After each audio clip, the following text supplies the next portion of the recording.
Ladies and gentlemen, all jurors and alternates are present. Mr. Durst is present. All counsel are present. Mr. Balian, you may resume your argument. Thank you, Your Honor. Thank you. So, when we broke, we were discussing who the genesis of this attack was. And this is important to keep in mind, that this assault on Kathy, as atrocious as it was, it really started in 1982. Because back in 1982, this is the information that Durst and Susan Berman were putting out about Kathy.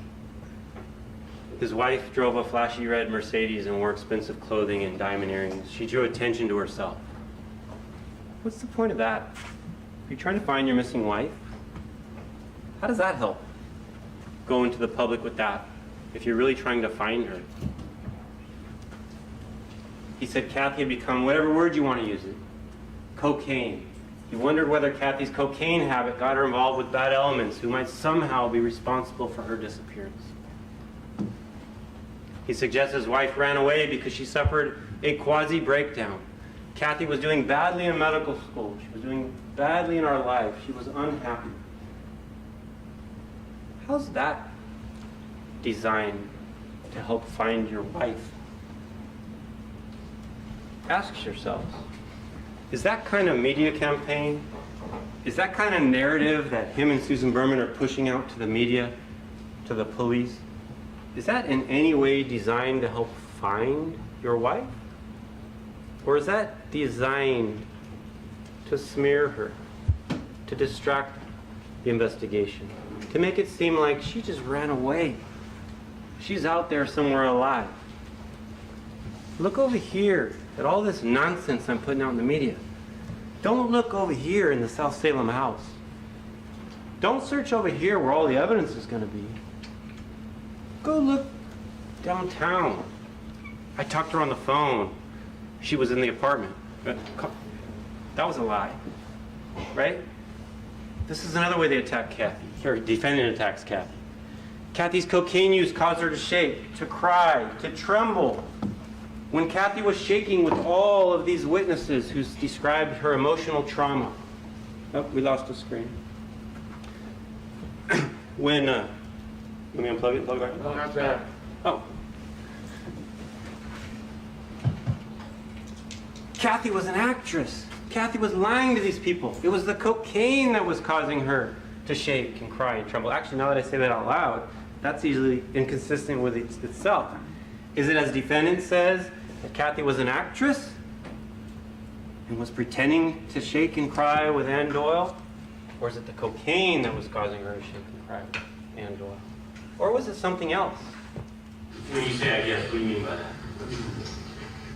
Well, she seemed to be influenced by what she was saying in her emotional state, rather than by any drug-induced shaking. I don't know what cocaine does to a person, so I have no idea. But it seemed to me that it was all pure fear, pure emotion, pure terror, really. Pure fear.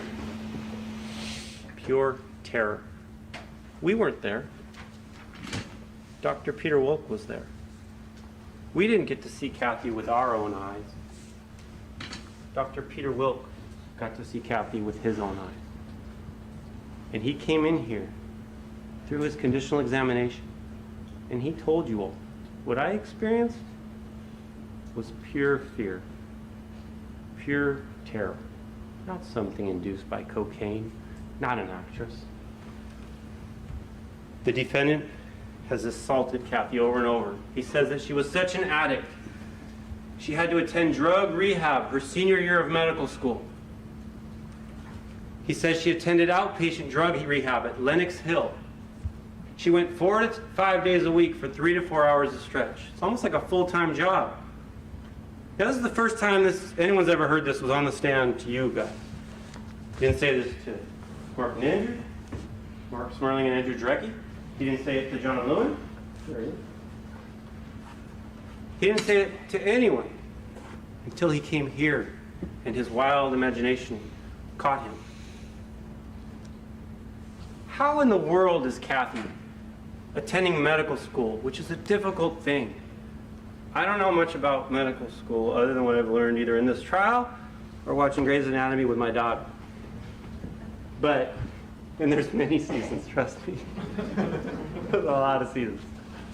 But you can't be doing a full-time drug rehab while you're in medical school, getting the grades she was getting her senior year. You go through her registrar file. Yes, she was having problems at the period of time he was beating her, but towards the end, she was doing quite well. But think about this. Why in the world is she going to list Lenox Hill, the very place that he's saying she was attending drug rehab, as her first choice to work when she graduates in the match? Kathy Durst listed Lenox Hill Hospital as her #1 choice to work. Is she going to list a place she's getting drug rehab from? Mr. Lewin tried to ask the questions. I don't know if they were sustained or not. They probably were. But I can say it now, it's argument. How would that interview have gone? Oh, tell me, why are you seeking to work at Lenox Hill? It's a wonderful establishment. It's a great place. Yeah, how do you know that? I attend drug rehab here. It's ridiculous. It's patently absurd. It flies in the face of common sense because it's not true. It's a fabrication. He runs from the truth. It's another distraction from the actual evidence in this case. He has attacked the victims. How else does he run from the truth? He flat out lies. Now, I want to be clear about something. I'm not up here saying that Robert Durst is a pathological liar. You know, some people are pathological liars. They just lie about everything. That's not Robert Durst. That's not what the evidence has shown. Robert Durst is not a pathological liar. Robert Durst lies when it's in his best interest to do so. And it just happens that when he was on that stand, it was in his interest to tell you a fantastical tale. And sometimes he tells so many different versions of what's happening, he can't even remember which lie he's caught on. But he flat out lies when it's in his best interest to do so. Here's an example. In Galveston, this is his Galveston testimony in Texas. He said, I intended to go out to California. This is at the time of Susan Berman's murder, by the way. Debbie and I were going to spend Christmas together at her house in Bridgehampton that New Year's, like that. He goes on. Eventually, I flew back to New York, and I had Christmas with Debbie at Bridgehampton. That's a lie. At that Christmas period, he's out here. He's killing Susan Berman. But in Galveston, he testified under oath. I was Christmas with Debbie in Bridgehampton. He took an oath to that jury. He looked them in the face. He swore to tell the truth. And he told them, quite conveniently, at the time Susan Berman was murdered, he was in New York. It's a lie. Did you say that? I said that. Is that a lie? That was a lie. Is that perjury? That is perjury. I think the question was, is that minor perjury or minor perjury? But he perjured himself. He perjured himself about an issue which wasn't even important in that case, but it's quite important now. In telling his backstory and trying to build sympathy for himself and describing why he's on the East Coast and how this little boy can't play with him because his mom said he killed his wife. And he's on the West Coast, and the architect is shunning him, saying, don't come to the community board meeting because there's a story that is out there about killing your wife. And building this sympathy for himself. And trying to explain why he's got to testify in Galveston that I had to run because the police wouldn't believe me. No one believed me. I was being shunned on the East Coast. I was being shunned on the West Coast. Of course I had to run. He tells this backstory. And it's a lie. And it's a lie about his alibi when Susan Berman was killed. He swore an oath to tell that jury the truth, and he lied to them. And he just admitted that that was perjury. But Robert Durst wants you to believe that he would only lie to one jury. We want you to believe that he would lie to at least 2 juries. He would lie to any jury he ever appears before. You decide who's correct. That's your job. The defendant flat out lies. How else does he run from the truth? He changes his lie to fit the evidence as he knows it at the time. That's what he does. He did it in Galveston, as Mr. Milius is going to explain to you when he gets up here and explains the Galveston case to you. He did it in this case, and we're going to talk about that a little later, on the evolution of his story, with how he ended up, first he said, I didn't write the cadaver note for year after year, and then he sees the evidence, and then he finally decides, I better say I was there and found her body and wrote the note. He waits, he watches, he sees how the evidence comes out, and he changes his lie. He did it once in Galveston. I took out these slides trying to save time, but of course now I'm not going to save time because I'm going to tell you about it anyway. It's a minor, it's important at the time. But he originally in the BD story, his script for how he's going to testify in Galveston, he said in the BD story that he got the bow saw from Chalmers. He bought it from Chalmers. He let it slip again while he was on the stand here that he bought the bow saw from Chalmers. But then he sat in the Galveston trial and he watched the testimony. And he saw the testimony of Mario Saccaccio. It was read to you. You heard it. And he was the manager at Chalmers Hardware Store. And he testified that he checked his inventory and there was only one bow saw sold in that entire week preceding the murder. And that was to Farmers Coppers Marine. And the defendant sat here and he listened to that. And then he realized, oh boy, this isn't looking so good for me. Because if there's only one bow saw bought that week and it was by Farmers, and I'm saying that I bought that bow saw from Chalmers, it means I bought it more than a week before the murder. And that's obviously a problem for him, because if he bought that bow saw more than a week before Morris Black was killed and chopped up and sawed into pieces, then he obviously had a plan to do it, right? So what does he do? He waits, he watches, he listens to the evidence, and then he changes his testimony. He says, oh, the bow saw. I got it. He testifies under oath. I got it from Morris Black's apartment. He had that bow saw laying around. That's what he does. He changes his lie. He swaps his lie to fit the evidence at the time. That's how he runs from the truth. He's good at running from the truth. He wants to take that truth and he wants to take it and toss it into Galveston Bay. He wants to sink that truth to the bottom of Galveston Bay so that no one can ever find it. That's what he wants to do. Fortunately, the truth, like the body parts, they float to the surface. Those are the bags with Morris's parts right here. The truth always seems to float to the surface, find its way to the top. The truth washes up ashore for everyone to see. There have been many searches for the truth in this case. There's been many different searches for the truth. Gilberta Najami, when her friend went missing, she did her own search for the truth. She tried to get answers. She boarded trains. She showed Kathy's picture around. She called Robert Durst. She spoke to everyone she could think of. She looked for the truth. Detective Struck did somewhat of a search for the truth, although I think the sides would differ about what type of search he actually did for the truth. But he did some kind of a search for the truth. The McCormack family did their own search for the truth. Detective Becerra from New York, he did a search for the truth. His investigation. There have been many entities out there searching for the truth. But there's been only one group of people who really are in the best position to determine the truth. Because this group of people hasn't just seen a limited perspective. They haven't just seen some of the evidence in isolation. They got to see everything.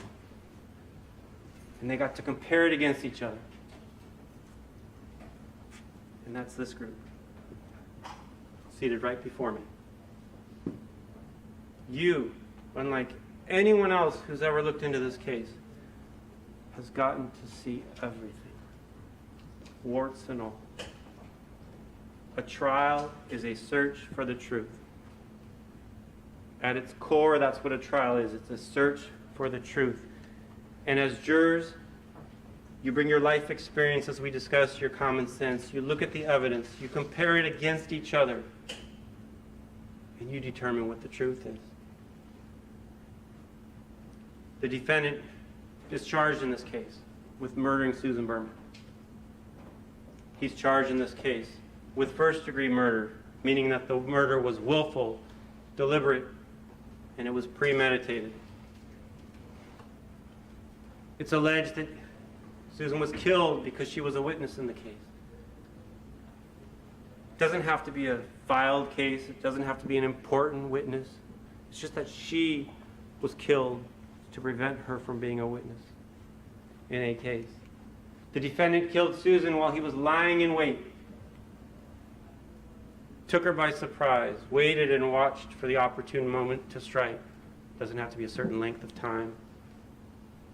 He's charged with personally discharging a firearm causing death. These are the charges that you're going to be deciding.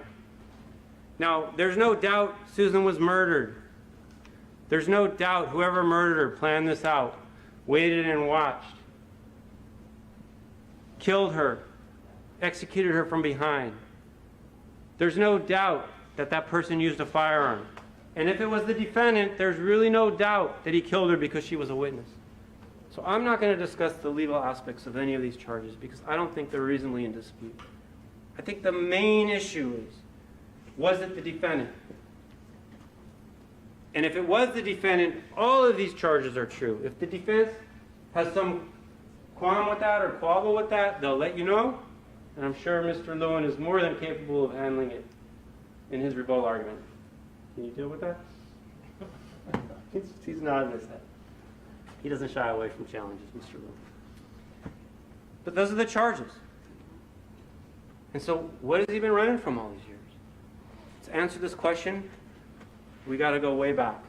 We got to go way back in time to Kathy. Because everything the defendant did in this case stems from covering up his part in her death and disappearance. So we need to go back.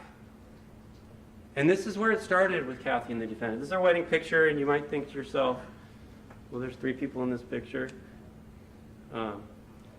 Defendant, Kathy, their dog, Igor. Only 2 of these people he would kill, by the way. Only one of these people, I'm sorry, would upset him if he killed. But what was Kathy thinking on this day? I've met my Prince Charming. He loves me. I love him. We're going to be partners for life. We've at least been partners so far in All Good Things store in Vermont we ran together. He's successful. He has a wealthy family. It's going to be a good life. This is my life partner. What was the defendant thinking? 9 years as an old time. I had oodles of education. She had zilch. Girl from a small town without, no big deal. I mean, for me, I guess you would say I was marrying beneath me or something like that, or she was marrying up or well or something like that. This is where the defendant's mindset is at the very beginning of the relationship. Kathy's beneath him. This isn't a partnership. This is someone who's marrying someone over 10 years younger than himself, who comes from a working class family, who's beneath him. And the question is, how is he going to keep her beneath him? Because He may have realized it at that time, but if not, he soon came to realize it soon enough, knowing Kathleen Durst, that Kathy was a young woman when they got married. A young lady, 19 years old. Barely, I hate to say it, childhood, right? She's barely an adult. And she's soon going to mature and grow and become independent. And she's strong. And she's strong-willed. And she's powerful. And she's ambitious. And she's going to pass him. And he can't let that happen. So how is he going to stop it? How is he going to keep her beneath him? Control. That's how it's done. Control. And there's different ways you can control someone. You can control them emotionally. You can control them financially. You can physically control them and take them by the hair and drag them around where you want them. He does all of them. He does them all quite effectively. He dominates every aspect of this woman's life. And he starts by controlling the smaller decisions in Kathy's life. He starts by deciding what they're going to order when they're in restaurants. He forces her to use food stamps. He tries to come in here and tell you, no, the food stamps thing, I was volunteering at Vista. And they helped the impoverished, and I helped people get food stamps. But as part of my salary structure, I had to take part of my salary in food stamps. That's ridiculous. It's absurd. I'm not even going to address it. That this organization, which is helping the impoverished, is going to require people who have $100 million to take food stamps as part of their salary structure. It's ridiculous. But you heard, I'm not going to play the clip, but you heard from the defendant when he spoke to Mark Smerling and Andrew Drecke, that this embarrassed Kathy. She didn't like it. She felt that they shouldn't be doing this. But he made her do it anyway. And he's controlling all the decisions in their life. And at first, she's young. She let him get away with it. Well, I mean, you had talked about, you refer to yourself as kind of the dominant one. And was the dominant person in the marriage. And part of it was that she was really young when you met her. You know, I think you married when 19. I had the money, I was 9 years old, I had the education. I was calling the shots, as Kathy would say. So he was dominant. And Kathy let him get away with it. She let him call the shots. He had the money, he had the power, and he controlled the little things they did, or everything they did. And she let him get away with it. But then he started to control the major decisions in her life. And that's when she had enough. In 1976, she discovered she was pregnant. And this would have been a big deal to Kathy. This is what she was used to. She's used to a loving, supportive family. She's used to lots of children around. This is how she was raised. This is what's ingrained in her. And that pregnancy would have been a big deal, to her. That's what she knew. That was her comfort zone. And what was the defendant's response? Was it supportive? No. It's what you would expect from someone who dominates every aspect of your life. We had a confrontation. I told her, well, if you keep the baby, you're going to get divorced from me. Period. No discussion. Just ultimatums. Ultimatums and orders. And Kathy followed. He got up here and tried to make it seem like it wasn't a big a deal. She said, okay, I'll get an abortion, and that was the end of it. It was a big deal. It was a big deal to Kathy. And the incident forever changed their relationship. It was the inflection point in their relationship. It's when she realized, oh, I let him control the small things. Now he's controlling the big things. These are my decisions, or should be at least our decisions together. And he's dictating what's going to happen. No two ways about it. We were in love. That lasted about 2 years. Right. And then we had the thing with the abortion. Right. And that was the end of it. So you heard what he told you in this trial, and you heard what he said in 2015. Why would Andrew Drecke tell me, hint to say that? Why would he say that to get a good plea deal? He said that because that was the truth. And it's patently obvious. How did Kathy respond? What was her response when he started taking over the major decisions in her life? Well, you heard from Kathy's brother, Jimmy McCormack. He told you Kathy refocused on herself. She decided, I'm above this. I'm going to finish nursing school. I'm going to go to medical school. I'm going to seek my own independence. He's no longer going to have his claws in me and tell me what to do. She refocused on herself, and the defendant just couldn't take it. Self-centered Robert Durst cannot accept that someone's going to focus on anything other than him. And she shifted her efforts to becoming a nurse. She decided to go to medical school, and in 1978 she was accepted by the Albert Einstein College of Medicine in New York City. And this really bothered the defendant. His disdain for her still comes out to this day. On the stand, he's telling you, oh, Kathy didn't get herself in medical school. My family got her into medical school. You were going to have her registrar file. I'm not going to go through it with you now. You've seen a lot of it in this trial, and you can have it back there. You go through her application, and you decide if she got herself into medical school. She's a straight A student in nursing school. She had high letters of recommendation from her professors. Her interview went exceedingly well by the notes of the person who interviewed her from Albert Einstein. Yet he has the gall to come in here and tell you that she didn't get herself into medical school gratuitously when it doesn't even matter to his testimony. His disdain for her comes out over and over still to today. How did he feel about it? She had trouble making friends at Albert Einstein because everybody was so sophisticated and smart and had grown up in a place like me. What's he saying there? They were sophisticated. Kathy wasn't sophisticated. They were smart. Kathy wasn't smart. They were grown up. Kathy wasn't grown up. They got themselves into medical school legitimately. Kathy wasn't capable of doing that. His disdain for her is so apparent. And he started to control the financial aspects of her life. We talked about the food stamps.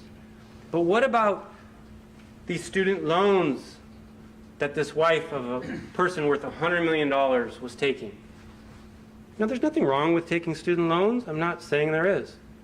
What I'm saying is, according to his testimony, there was more money coming into the account than they could spend. Do you recall that? Did you and Kathy share equally the money in your joint checking account? Yes, we took out whatever we wanted. There was always far more money going into the account than was coming out of the account. Did you have any limitations on Kathy on what she could spend? No. He wants you to believe there was no limitations whatsoever. She could take whatever money out of the account she wanted. There was more money going to that account than the two of us could ever spend. That's what he wants you to believe. But what did he say I would in give Kathy 2010? a small budget. This is what you got for the week or month or whatever it is. If you want to spend more, don't talk to me about it. Which one of those is more believable? You don't necessarily have to decide that right now, because the documents speak for themselves. The documents don't lie. As of 1979, Kathy is taking student loans. The defendant got up there and told you a whopper. He tried to make it seem like, oh, she was only taking these student loans to buy cocaine, to support her drug habit. Let me ask you, if she's got more money in her account than she can spend, why does she need to take student loans to buy the cocaine?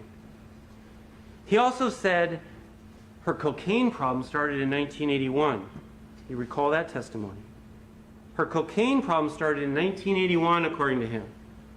Well, then why is she taking student loans in 1979? The documents don't lie. The defendant lied. By her third year of law school, she's writing $3,800 checks that are bouncing out of this account that, according to him, had more money going into it than she could spend.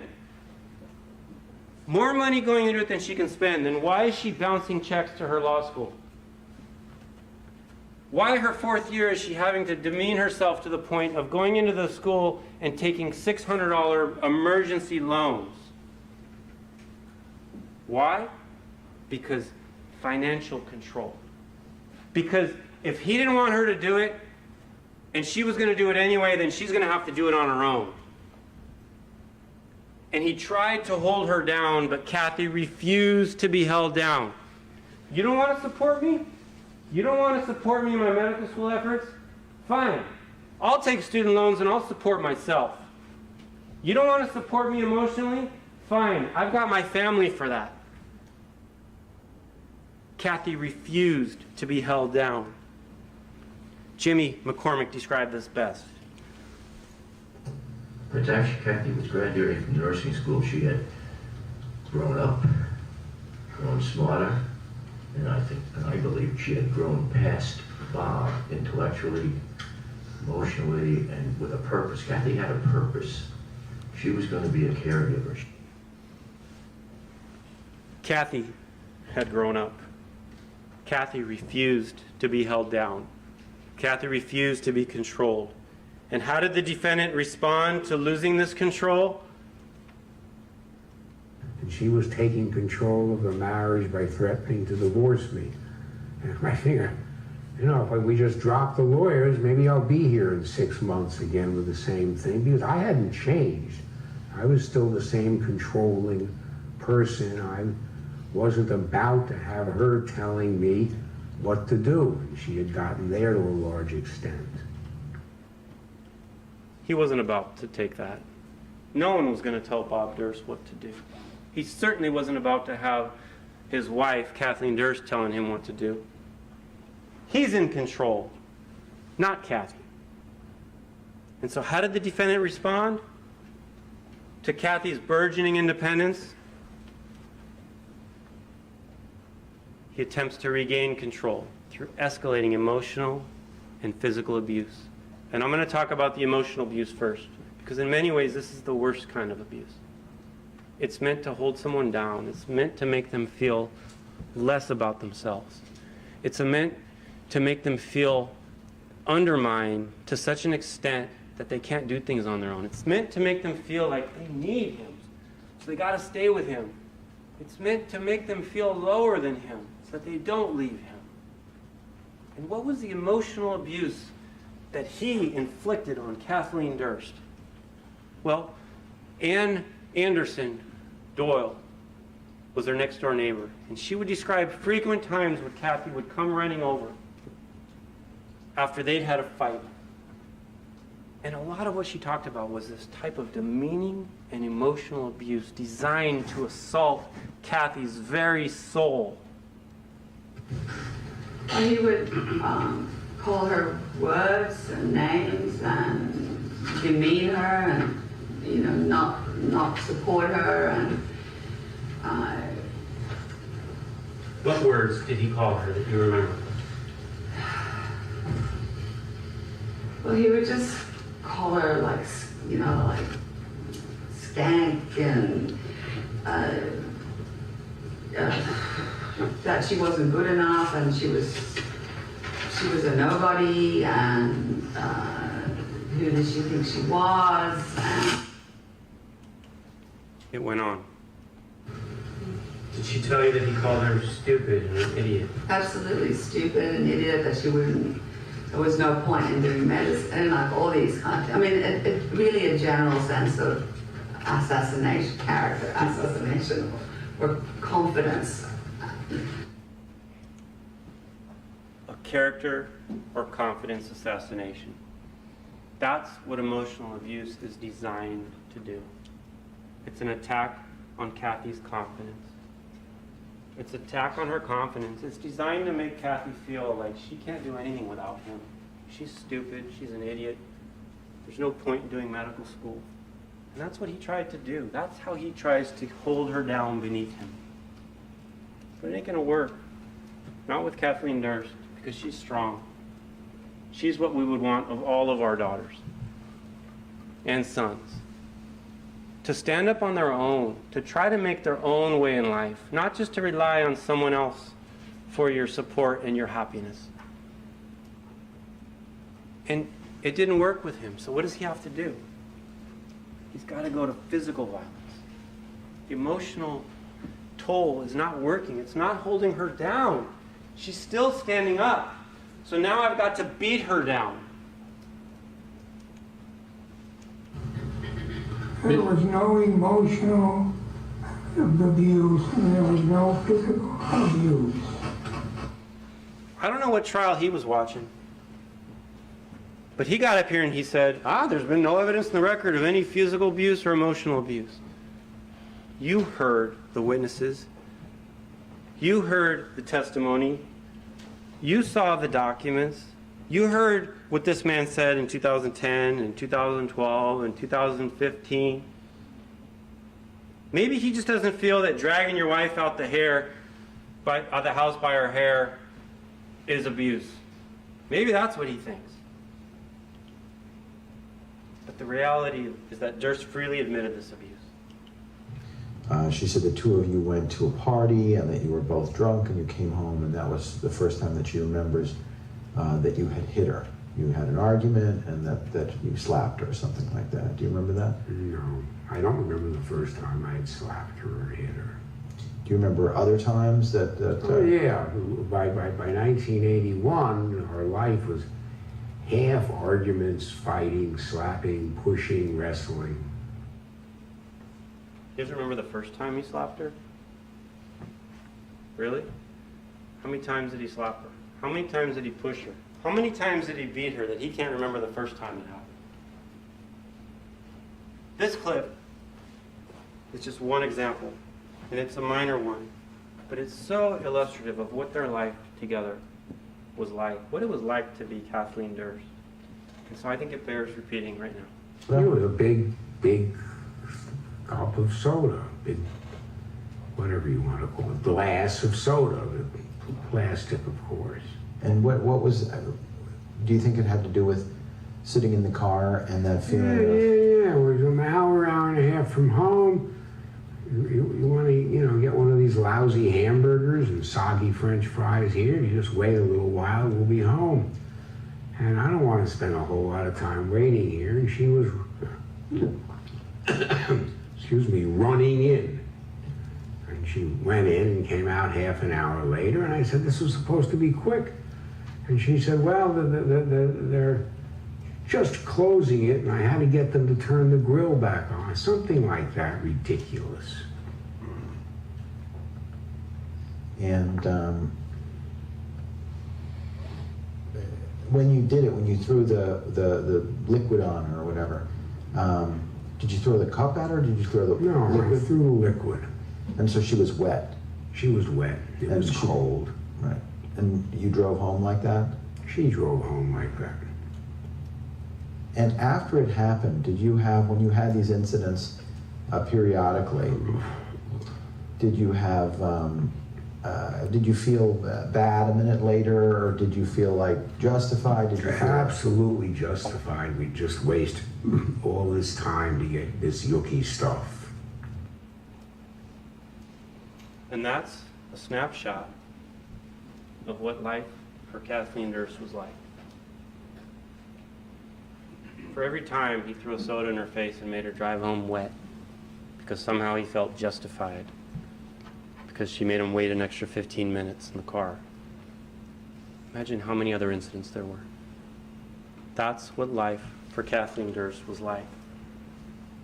So you can remember what the minimum wage in Vermont was in 1971, but you can't remember throwing water in your wife's face while she's in a car because she's not fast enough getting back in there? The answer to your question is, yes, I remember the minimum wage in Vermont in 1971. I don't remember something with Kathy on the freeway that involved me throwing water at her. You're smiling. Do you think this is funny? I'm just wondering, do you think this is funny?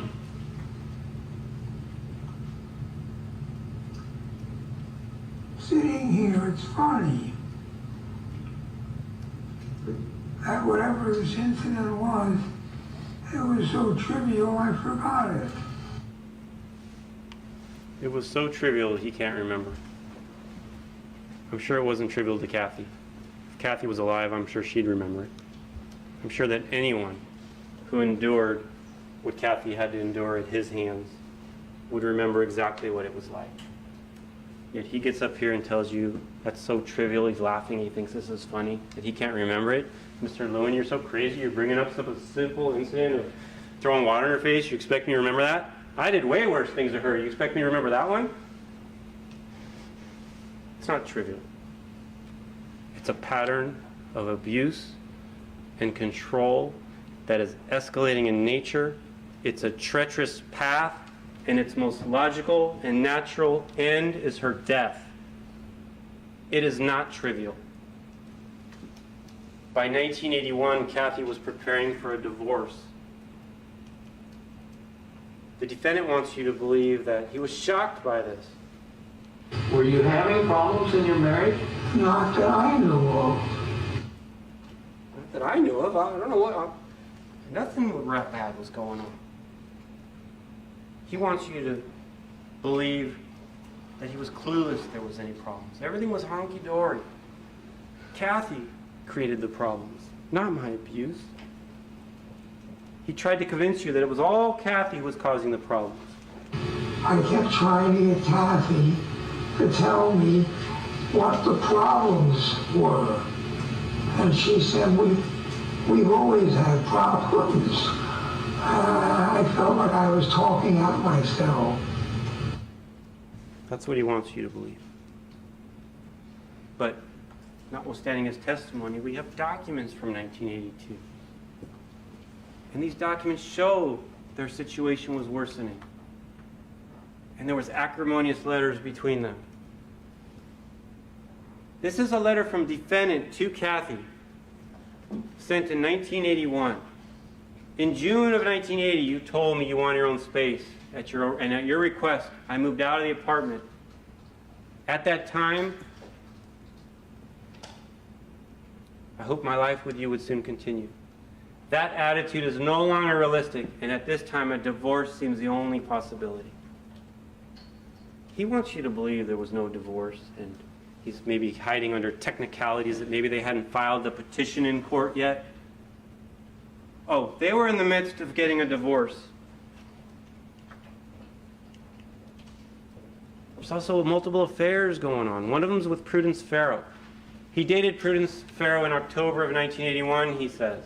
He says Prudence was different than any of my other affairs. Prudence didn't like the defendant being married, he admitted. And then what did he say? The problem was solved, quote unquote, when Kathy disappeared. That was his testimony.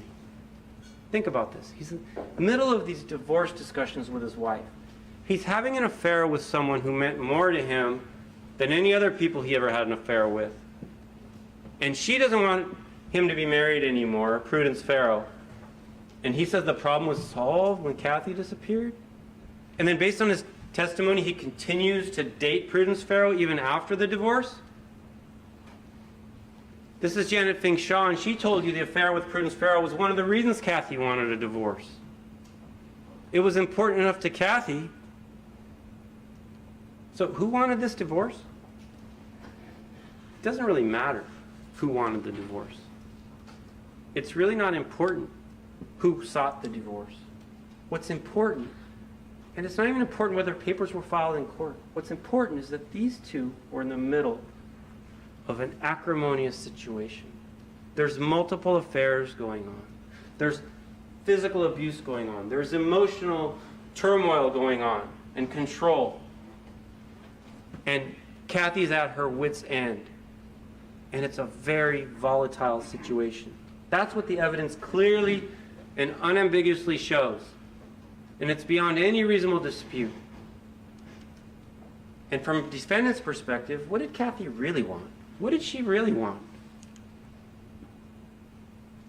She didn't want a divorce. She wanted to have a child or children, and she wanted me to not always be the dominant one, not make all the decisions. That's what Kathy wanted. She wanted a little independence. She wanted him not to be so dominant. She wanted him not to be so rude to her family. She wanted him not to make all the decisions. What did Kathy get instead? The violence escalated. On December 25th, 1980, this is the hair pulling incident. And I'm not going to show you the clip that we've shown you now probably 4 or 5 times of him describing what happened. I'm going to show you the clip that the defendant watched. As he watched it with Andrew Drecke, with the sound as he listened to it with Andrew Drecke, as he experienced it when he said that was close to the way things happened.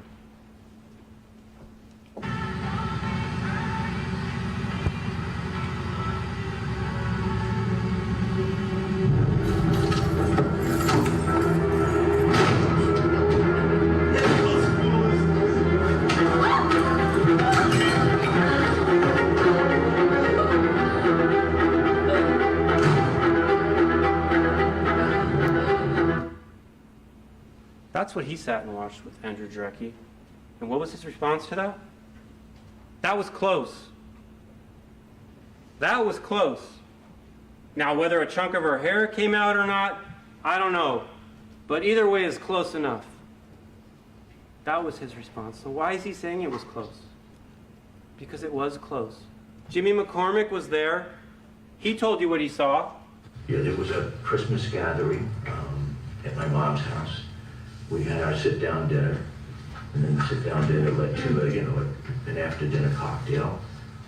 We were in my mom's living room, and I was on this end of the couch, and Kathy was on this end of the couch. Indicate on opposite ends of the couch for the record.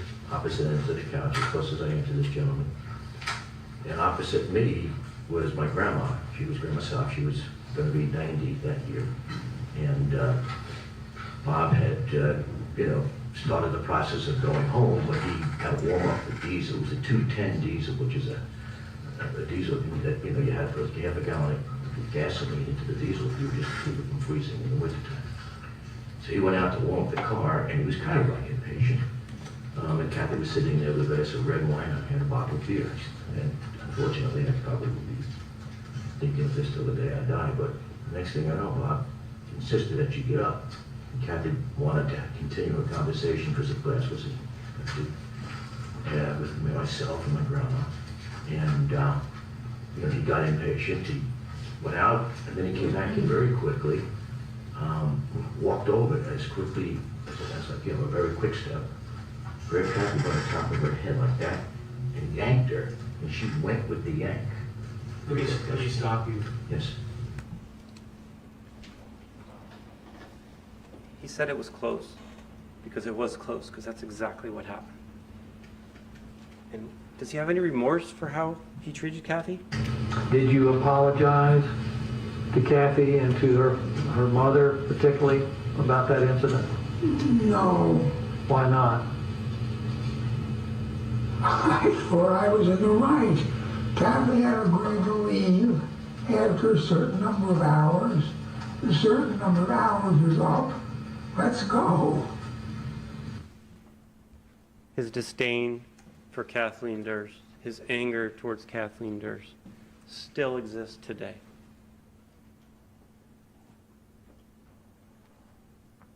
Watch this clip and ask yourself, does the defendant just not think that the type of violence he was inflicting on Kathy was serious at all?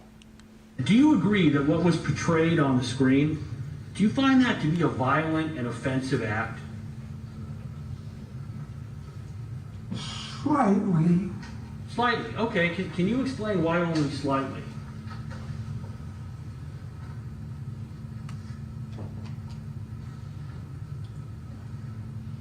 Well, a violent act would be if the other person got hurt. So I guess you got to be dead and bleeding on the ground for it to be considered domestic violence. It's apparently his definition of a violent act. You ask yourselves, what was life like for Kathleen Durst? December 25th of 1980, she experienced that incident at her Christmas gathering with her family. Through 1980 and 81, she continued to suffer abuse while in medical school. You heard from Dr. Alicia Landman-Rainier, and she described as Kathy's classmates seeing Kathy come in with bruises on her face and marks on her neck. And this was around 1980. You heard from Dr. Helen Block, and this was in 1981 or 1982 while they were in medical school. And she was a classmate of Kathy's. And she described one incident she observed. This I remember so clearly in my mind. She came to was in the cafeteria, and she was wearing huge dark sunglasses. There was a little tears in her eyes when she took her sunglasses down, and she had a black eye. Imagine how embarrassing for Kathy to have to come into her medical school before her classmates with a black eye and try to hide it from them by wearing sunglasses. When Kathy's sunglasses came off, what was the response from the other medical students who were there? We all said, don't go back to her. And then her testimony was Kathy didn't deny it. She didn't say, what are you talking about? Don't go back to who? She sat there silent, thereby acknowledging who did this to her. That's what Kathy's life was like while she was in medical school. And then we move forward on this timeline of this treacherous path towards her death. And on February 1st, 1981, there's this attack on Peter Schwartz. Kathy invited some friends over to their 86th Street apartment, and the group split up into two. Some of them went to Xenon's, that club, and some stayed back at the apartment. Defendant walked back in, and Kathy was there with Peter Schwartz. And Peter Schwartz is sitting on the floor, and Kathy's on the couch.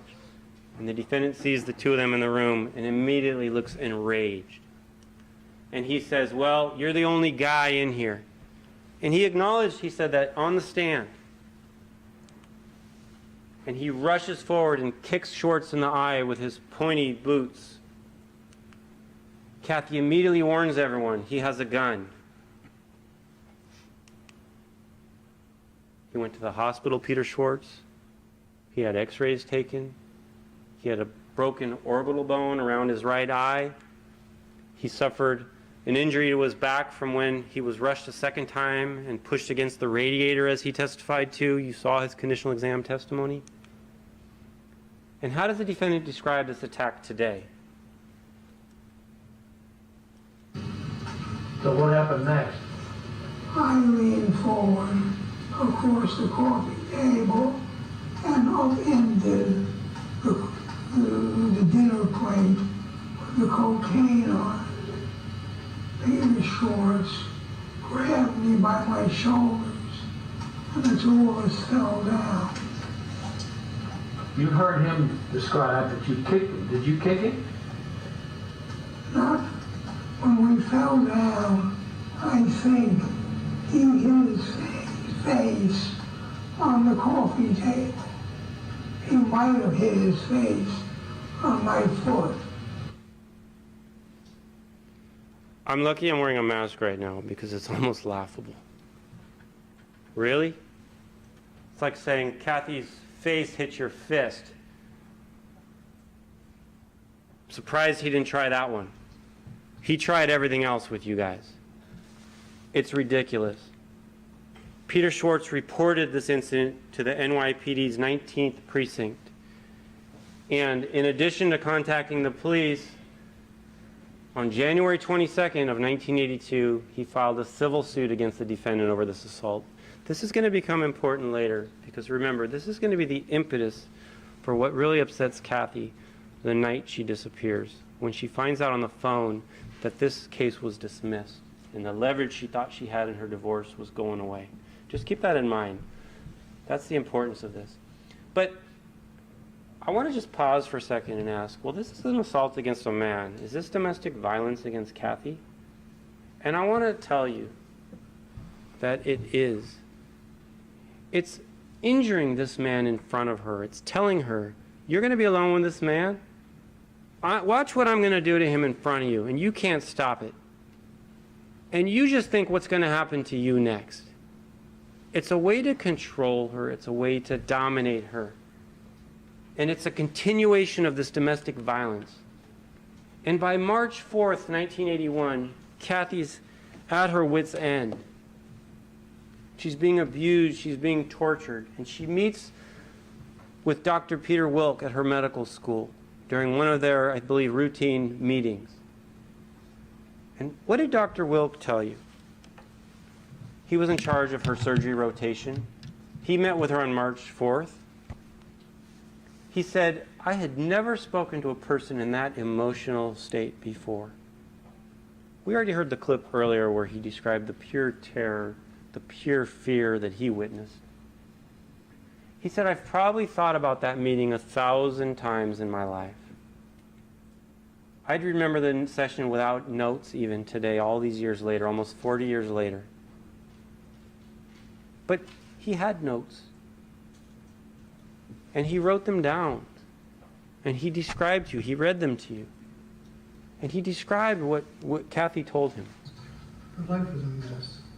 Did she tell you who was causing this unpleasantness in the trial? Yes, she said it was her husband.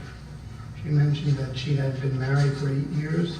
I think he was an older person, 10 years older, and that he was violent. And she used the word that I had never heard used before. She said there was a homicidal side to him. Kathy was terrified. Kathy was living in fear. And as this march towards her untimely demise marches forward, we go to October of 1981. And we hear about this incident in October of 1981 that Ann Anderson Doyle, the woman who described the emotional trauma I played earlier, Kathy came over. And she was really upset again because they just had one of their violent confrontations. Well, she was very towering, and she would be, hair would be disheveled, she'd be crying, she'd be shaking, she'd be a complete mess, basically, and, When you use the word cowering just now, you kind of took your shoulders and rolled them in and brought your arms close to your chest as if hunched over. Describe what you're trying to describe. How would she physically look? Would she actually be doing that, being hunched over like that? yeah, because that's like when you're afraid or when you're being, attacked kind of thing, you cower, you hold yourself like this. I mean, it's a natural reaction that humans do. Aside from being kind of cowered over and hunched over in that manner you described, you also said the word shaking. Was she physically shaking? Yeah, absolutely. Physically shaking, frightened, really terrorized. Would she be crying? Crying. Was this an act? Was this Kathy faking, shaking, faking, crying, faking her terror, as he wants you to believe? No. Anne was clear who Kathy was seeking shelter from. When she was afraid, she would come over to my house, and sometimes she wouldn't even sit where, and I had one room in the house, which was the bathroom, which only had a window seeing downtown, but it didn't have a terrace around it. So you could go into the bathroom and close the door and nobody could see you from the outside of the terrace. So she would want to sit in that room because she didn't want anybody to come on the terrace and see that she was in there with me. Well, when you say she didn't want anyone to see, did she tell you who she didn't want to see? Well, her husband, yeah. Are we talking about Robert Durst? Yes. Anne was also clear that the defendant had been violent with her that night and that there had been violence multiple times. And on the last incident in October when she came over, she was terrified. I'm not going to play this clip. You'll remember it. But afterwards, Detective James Varian spoke with Anne about the incident. And what did Anne Doyle tell Detective Varian? And let her in, and Kathleen stated that Bob had beat her and that he wanted to kill her. Kathy further stated that he had a gun and was afraid of being shot.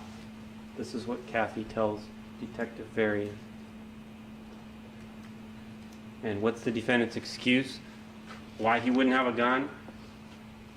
I don't have the clip here, but some of you probably will remember it. He says, well, of course I wouldn't have had a gun because the gun laws in New York were so strict. I wouldn't have had a gun back then. This is a man who will dismember a body. This is a man who has a guy who gets him guns and who throws in masks as a sweetener to the deal. Yet he's so afraid of the gun laws in New York that that's clearly why he wouldn't have had a gun, and that's why Kathy was lying about that? Come on, use your common sense. The defendant thinks you all are gullible. He thinks you're naive. He thinks you'll buy hook, line, and sinker, whatever he tries to sell you. You are too smart for it. You are too intelligent for it. You have too much life experience, and we trust that you won't fall for it. What happened after Mr. Doyle came to the door, told you that Kathy was over there and said she was afraid of you? I went back to bed. Did Kathy come home? Yes. Was that the end of it? This became a standing joke. Someone, I don't believe a lawyer, probably Gilberta, had convinced Kathy that if Kathy could show that I was physically abusing her, she would get a bigger settlement if we ever got divorced. Became a standing joke. Kathy was faking all this. Kathy was out to get him. Kathy's out to frame him. And we move forward to December of '81. And Dr. Peter Halperin, we're now the month before she dies. And we're marching towards her death. And Kathy's classmate at Albert Einstein describes that they were doing rotations in the radiology clerkship.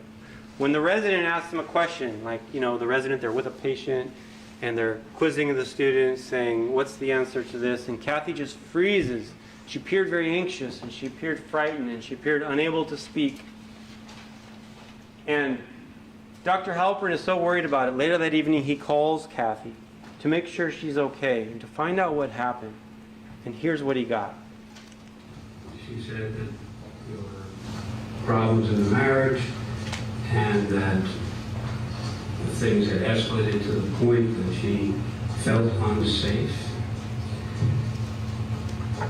She said that her husband was capable of violence and told a story to support that, in which she said that a friend of hers had been visiting their apartment, and that when her husband came home, he was very upset that this man was in the apartment and physically assaulted that man, including kicking him in the head. And she just said that she was extremely frightened that maybe something would happen to her. Kathy was afraid she was about to get hurt. She expressed it to more than one person. And was she right? Less than a week later, it turns out she was right, because he sends her to the hospital. Less than a week later, after she tells Dr. Halperin, I'm afraid I'm going to get hurt, she ends up at Jacoby Hospital emergency room. And you heard from Dr. Leslie Hain.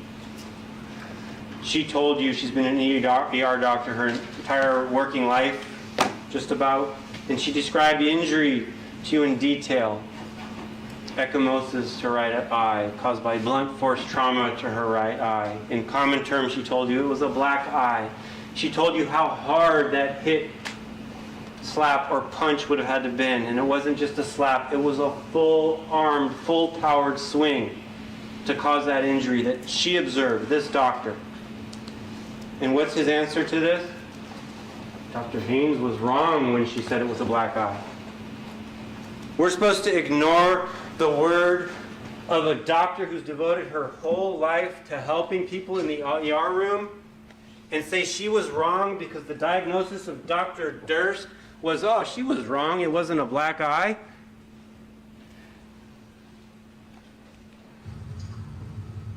Kathy caused the injury by putting on a wool glove and rubbing it against her cheek.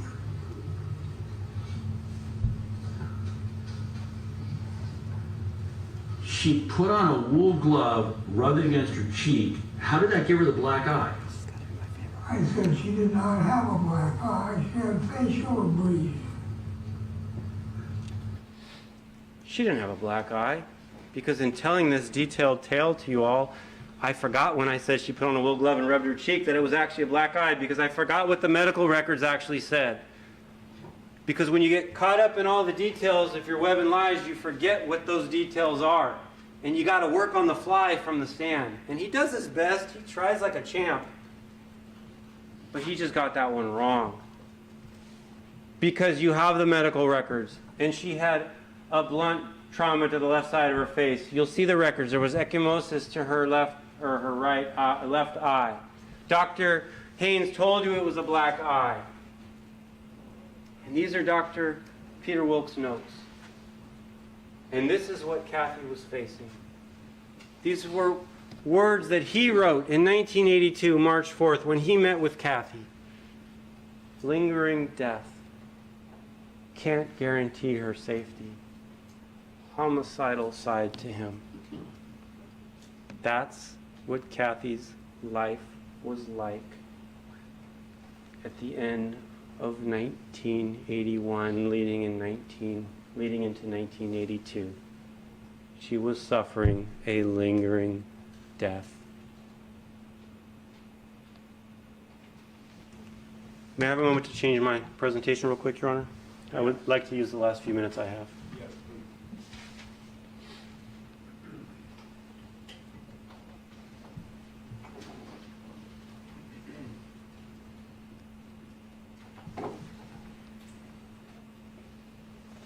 So why did Kathy stay?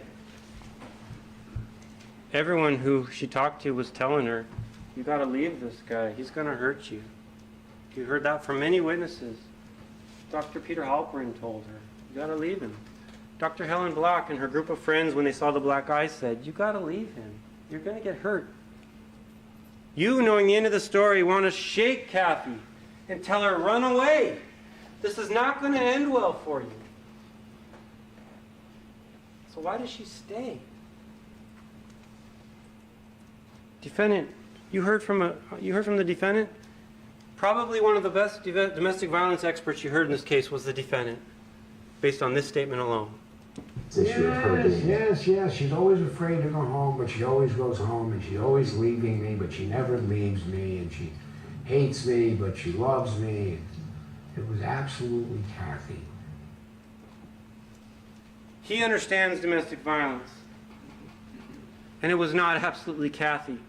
It's absolutely anyone who's subjected to a repeated pattern of domination and control. It's anyone who's been undermined to the extent that they don't trust themselves and suffers a character assassination. It's anyone who's really left with, I love him, but I hate him. He's going to beat me. He'll be nice to me. I need him. I don't need him. Defendant understood that. Kathy was experiencing it. So why didn't Kathy run? Dr. Peter Halperin asked Kathy this very question. He called her and said, you're at risk. Why don't you just leave him? Here's what his response was. Here's what Kathy's response was. She said that she felt that she would be jeopardizing settlement in divorce hearings financially if she were to leave. Kathy wanted what was due to her. She had suffered, she had put up, and she was not about to leave before she got what was owed to her. Her sister, Virginia McKeon, was asked Kathy the same question, said, why don't you just walk away? They were, if you recall the testimony, it was before the pandemic. Virginia said, I remember it so clearly, I was sitting on this brand new shag carpet. I remember the call because I remember back then you paid by the minute and Kathy was paying for the call. I remember that. And we were talking about how bad her marriage was. And I asked her, why don't you just leave?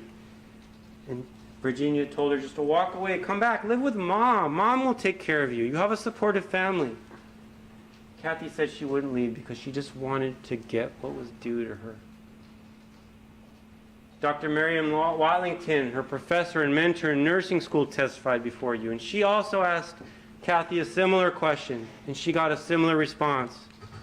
And I was worried that she would be in further danger of being beaten by him and possibly lose her life. Did you express those concerns to her? Yes, I did.